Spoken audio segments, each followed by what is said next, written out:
আসসালামু আলাইকুম সুপ্রিয় শিক্ষার্থীরা, আশা করি তোমরা সবাই ভালো আছো। আজ তোমাদের জন্য নিয়ে এসেছি অষ্টম শ্রেণীর ষান্মাসিক মূল্যায়ন বাংলা বিষয়ের চূড়ান্ত নমুনা প্রশ্ন নিয়ে। আর তোমরা যদি আমার চ্যানেলে নতুন হয়ে থাকো তাহলে প্লিজ সাবস্ক্রাইব করে আমাদের পাশে থাকো এবং নিত্য নতুন ভিডিও পেতে লাইক, কমেন্ট ও শেয়ার করো। তোমাদের কমেন্টের উপর ভিত্তি করে আমরা নতুন ভিডিও বানাবো। তো চলো শুরু করা যাক। এই হলো তোমাদের বাংলা বিষয়ের নমুনা প্রশ্ন। তো চলো মূল বিষয়ে যাওয়া যাক। প্রথমে রয়েছে বিষয় বাংলা নমুনা প্রশ্ন এক। প্রথম কাজটি হয়েছে একক কাজ, মূল্যায়নের প্রশ্ন। প্রশ্ন নাম্বার 1, রাক্ষসীর গিলে খাওয়া এই মানুষগুলো একদিন ফিরে আসবে কথাটুকু কতটা প্রাসঙ্গিক, তার উত্তরটা আমরা জেনে নিই। চলো, কথাটি বলেছ অপারেশন কদমতলী। গল্পের দাদি চরিত্রটি হানাদার পাক বাহিনীর ধারা কদমতলী এলাকার অসংখ্য মানুষের শহীদ হওয়ার প্রেক্ষিতে এই কথাটি বলেছিলেন দাদি। এখানে রাক্ষসীর গিলে খাওয়া মানুষগুলো দেশের জন্য জীবন উৎসর্গ করেছেন শুধুমাত্র দেশকে শত্রুমুক্ত করার জন্য। এসব শহীদ হওয়া মানুষেরা শোককে শক্তিতে পরিণত করে দেশের আপামর জনতা দেশকে শত্রুমুক্ত করার জন্য ঝাঁপিয়ে পড়বে। সুতরাং বলা যায় অপারেশন কদমতলী গল্পের দাঁড়ির চরিত্রটি এই কথাটি প্রাসঙ্গিকতা রয়েছে। চলো তোমরা এই উত্তরটি ভালো করে পড়ে নিও।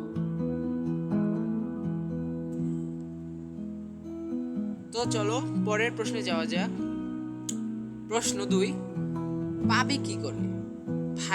ভাইয়েরা জব্বর চালাক কথাটা কতটুকু প্রাসঙ্গিক? উত্তর, কথাটি গল্পের ছন্দন চরিত্রটির। উদ্দীপকের কথাটি ধারা মুক্তিযোদ্ধাদের যুদ্ধের কৌশল সফল বাস্তবায়নকে ইঙ্গিত করা হয়েছে।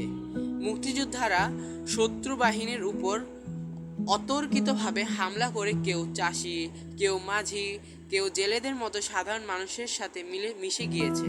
সুতরাং বলা যায় উদ্দীপকে ছন্দনের কথায় প্রাসঙ্গিকতা রয়েছে। এই যে তোমাদের উত্তরটি, তোমরা এই উত্তরটিও দেখে নিও ভালো করে। তো চলো পরের প্রশ্নে যাওয়া যাক। পরের প্রশ্নটি বলেছে সর্বনাম কাকে বলে? সর্বনাম কত প্রকার ও কি কি উদাহরণ সহ আলোচনা করো। উত্তর, সর্বনাম নামের পরিবর্তে যে সকল শব্দ ব্যবহৃত হয় তাকে সর্বনাম বলে। আমরা জানি সেটা আগে থেকে। যেমন হস্তি প্রাণী জগতের সর্ববৃহৎ প্রাণী। হস্তি অর্থ এখানে হাতে বোঝাচ্ছে। এরপর রয়েছে তার শরীরটা যেমন বিরাট এক মাংসের স্তূপ, এখানে তার শব্দটি সর্বনাম।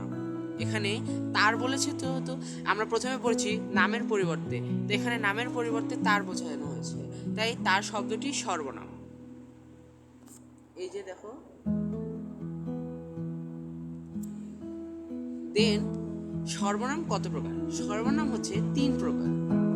1 নাম্বার সাধারণ সর্বনাম, যে সর্বনামগুলো আপন পরিবেশে অর্থাৎ ভাই বোন, বাবা মা, বন্ধু এবং ঘনিষ্ঠদের সঙ্গে কথা বলতে ব্যবহৃত হয় তখন তাকে সাধারণ সর্বনাম বলে। যেমন তুমি, তোমরা, সে, তারা। যেমন আমরা একটা উদাহরণ দিতে পারি, তোমার বন্ধুর সাথে তোমরা কি আজকে খেলতে যাবে, সেটা একটা উদাহরণ হতে পারে সাধারণ সর্বনামের। তারপর রয়েছে মানি সর্বনাম, যে সর্বনামগুলো বয়সে বড় কিংবা অপরিচিত কারোর সাথে বলতে ব্যবহৃত হয় তখন তাকে মানি সর্বনাম বলে।